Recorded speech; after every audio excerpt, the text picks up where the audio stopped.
दोस्तों आज की इस वीडियो में जीएसटी का संपूर्ण ज्ञान देने वाला हूं। जैसे कि जीएसटी क्या होता है, जीएसटी कितने प्रकार के होते हैं, जीएसटी इन क्या होता है, जीएसटी एन क्या होता है, इनपुट जीएसटी क्या है, आउटपुट जीएसटी क्या है, सीजीएसटी क्या है, आईजीएसटी क्या है, एसजीएसटी क्या है, यूटी जीएसटी क्या है, जीएसटी के स्लैब कितने होते हैं, जीएसटी की बिलिंग कैसे होती है, A to Z जानकारी इस वीडियो में दूंगा। चलिए वीडियो स्टार्ट करते हैं। तो चलिए सबसे पहले बात करते हैं जीएसटी का फुल फॉर्म क्या होता है। तो जीएसटी का full form goods and service tax होता है। दोस्तों सरकार की कमाई टैक्स से ही होती है। टैक्स दो प्रकार के होते हैं, direct tax, indirect tax. Direct tax किसी भी व्यक्ति से डायरेक्ट ले लिया जाता है और इनडायरेक्ट टैक्स किसी प्रोडक्ट या सर्विस पर लगता है। लेकिन इनडायरेक्ट टैक्स भी हम लोगों से ही लिया जाता है। इनडायरेक्ट टैक्स के अंदर आता है custom duty, excise duty, service tax, sale tax, VAT. लेकिन इन सभी टैक्स को मर्ज करके जीएसटी बना दिया गया। लेकिन जो आपको डायरेक्ट टैक्स लगता है इसमें कोई चेंज नहीं हुआ है। डायरेक्ट टैक्स के अंतर्गत आता है income tax, corporation tax, property tax, inheritance tax, gift tax, wealth tax. अब बात करते हैं जीएसटी किन लोगों को देना पड़ेगा। तो जीएसटी 3 लोगों को ही देना पड़ेगा। नंबर 1, जिसका सालाना टर्नओवर 20 लाख है।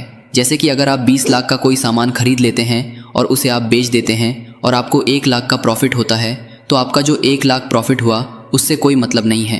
आपने 20 लाख का सामान सेल किया है, इसलिए आपको जीएसटी में रजिस्ट्रेशन करवाना पड़ेगा। यहाँ पर बात ये भी नहीं होता है कि डायरेक्ट आपको 20 लाख का ही सामान लेना है। मान लीजिए अगर आपने किसी महीने 3 लाख का सामान खरीदा और बेचा, किसी महीने 5 लाख का सामान खरीदा और बेचा, किसी महीने 1 लाख का सामान खरीदा और बेचा। इन सभी को मिलाकर पूरे 1 साल में अगर आप 20 लाख का सामान खरीद और बेच लेते हैं तो आपको जीएसटी लेना ही पड़ेगा। यहाँ पर एक बात का ध्यान रखना है, जो लोग बिजनेस करते हैं ये चीज़ उसके लिए है। आपके मन में कन्फ्यूजन होगा। मान लीजिए अगर आप 20 लाख का सामान खरीद लेते हैं तो क्या आपको जीएसटी में रजिस्ट्रेशन करवाना ज़रूरी है? तो ऐसा नहीं है, क्योंकि आप सिर्फ सामान खरीद रहे हैं, उसे आप बेच नहीं रहे हैं। आम लोगों को जीएसटी रजिस्ट्रेशन का कोई ज़रूरत नहीं है। जीएसटी रजिस्ट्रेशन सिर्फ बिजनेस में होता है। नंबर 2, अगर आप एक राज्य से दूसरे राज्य में किसी भी प्रोडक्ट या सर्विस को सेल या परचेज करते हैं, अगर वह 1 रुपया का भी प्रोडक्ट है तो जीएसटी ज़रूरी है। नंबर 3, अगर आप ऑनलाइन प्रोडक्ट या सर्विस सेल या परचेज करते हैं तो इसमें भी जीएसटी ज़रूरी है। मान लीजिए आपने ऑनलाइन कोई भी प्रोडक्ट परचेज किया, आपका जो बिल बनेगा वह जीएसटी के साथ ही बनेगा। अब बात करते हैं जीएसटी कितने प्रकार के होते हैं। तो जीएसटी 4 प्रकार के होते हैं, CGST, SGST, IGST, UT GST. अब यहाँ पर 4 प्रकार का जो जीएसटी दिया गया है, क्या हमें चारों जीएसटी देना पड़ेगा? CGST 18%, SGST 18%, IGST 18%, UT GST 18%, मतलब टोटल 72% जीएसटी देना पड़ेगा। भाई ऐसा नहीं है, मैं तुम्हें सही तरीके से समझाता हूँ। सीजीएसटी का मतलब होता है सेंट्रल जीएसटी, जो जीएसटी केंद्र सरकार लेती है। एसजीएसटी का मतलब होता है स्टेट जीएसटी, मतलब जो स्टेट सरकार लेती है। आईजीएसटी का मतलब होता है इंटीग्रेटेड जीएसटी और यूटी जीएसटी का मतलब होता है यूनियन टेरिटरी। अब समझते हैं, अगर कोई सामान बिहार में तैयार हुआ है और बिहार में ही बेचा जा रहा है, यहाँ पर 9% सीजीएसटी लगेगा और 9% एसजीएसटी लगेगा, यानी टोटल 18% जीएसटी लगेगा। इसके बाद अगर कोई भी सामान बिहार में तैयार हुआ है और उस सामान को यूपी में बेचा जा रहा है, यहाँ पर आईजीएसटी 18% लगेगा। यहाँ पर क्या होता है, आईजीएसटी में केंद्र सरकार 9% ले लेती है और 9% जो बचता है, जिस स्टेट में प्रोडक्ट सेल हुआ है उस स्टेट को 9% जीएसटी दे दिया जाता है। लेकिन बिहार वाले को कुछ भी नहीं मिलता, क्योंकि बिहार में प्रोडक्ट तैयार हुआ है, बिहार में पहले ही इनकम हो चुकी है। सिंपल भाषा में समझो, अगर गुजरात वाले बिहार में प्रोडक्ट सेल करेंगे तो बिहार वाले सरकार को आईजीएसटी में से 9% मिलेगा। इसके बाद हम बात करते हैं अगर ऐसी जगह जो स्टेट में आता ही नहीं है, जैसे अगर दिल्ली में कोई सामान बनता है और दिल्ली में ही बेच दिया जाता है, तो यहाँ पर सीजीएसटी 9%, यूटी जीएसटी 9%, यानी टोटल 18% जीएसटी लगेगा। पहले क्या होता था, सभी स्टेट में अलग अलग टैक्स का रूल था। किसी भी प्रोडक्ट का हर एक स्टेट में अलग अलग टैक्स लगता था, कहीं 12%, कहीं 14%, मतलब कुछ इस तरह से टैक्स लगता था। लेकिन अब ऐसा नहीं है। जीएसटी का न्यू स्लैब कुछ इस प्रकार है, 0%, 5%, 18% और 40%। अब समझते हैं जो डेली यूज़ होने वाला प्रोडक्ट है, जैसे दूध, पनीर, ब्रेड, दवाई, इस तरह की बहुत ऐसी चीज़ें हैं जिस पर 0% जीएसटी लगता है। इसके बाद जो भी आइटम खाने वाला होता है और पैकेट के अंदर रहता है, उस पर 5% का जीएसटी लगेगा। इसके बाद मोबाइल फ़ोन्स या कोई भी इलेक्ट्रॉनिक सामान जिस पर 18% जीएसटी लगता है। इसके बाद लग्जरी सामान जो होता है जैसे कार, मेकअप का सामान, तंबाकू, शराब, इस तरह की बहुत ऐसी चीज़ें हैं जिस पर 40% तक का जीएसटी लगता है।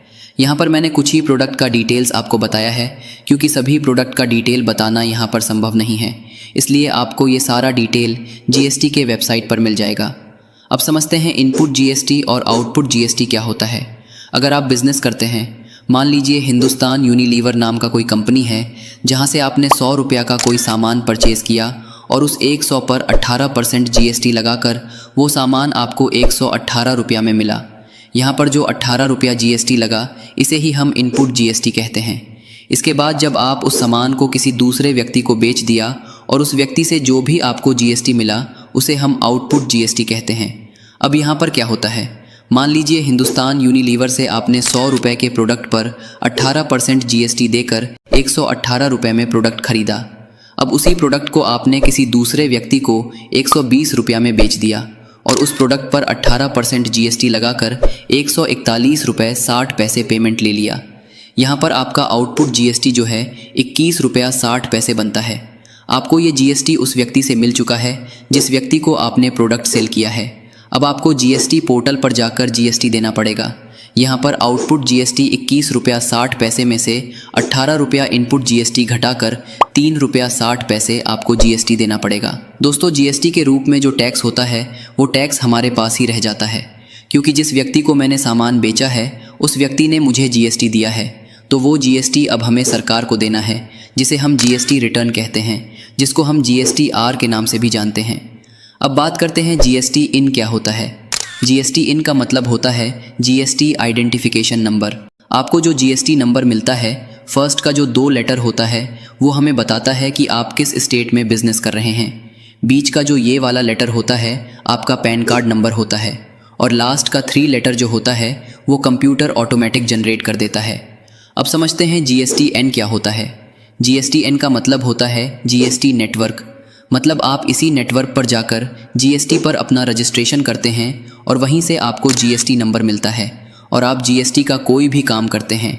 इसी नेटवर्क के ज़रिए आपका सारा का सारा काम होता है। दोस्तों, इस वीडियो में जीएसटी की पूरी जानकारी आपको दे दी गई है। अगर आपको वीडियो पसंद आया लाइक कीजिए, चैनल को सब्सक्राइब कीजिए। फिर मिलते हैं अगले वीडियो में। धन्यवाद।